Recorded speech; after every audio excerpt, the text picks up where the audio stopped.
A furnace and air conditioner that's not working can be caused by several common issues, including a thermostat problem, a faulty circuit breaker, or clogged filters. To fix the issue, start by resetting the thermostat. Switch off the air conditioner at the thermostat for 5 minutes.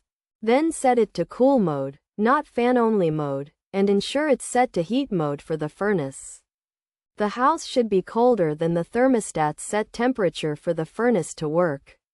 After making these adjustments, wait patiently for the air conditioner to come on. Another potential solution is to reset the circuit breaker, which can be found in the electrical panel, often located in the garage. Check if the circuit breaker has tripped and flip it back on to see if the air conditioner starts working. Additionally, inspect and replace the air filter, as clogged filters can prevent the furnace and air conditioner from functioning properly. Make sure to clean the air filter regularly to prevent clogging and replace it with a new one every 3 months. By following these steps, you should be able to fix a furnace and air conditioner that's not working.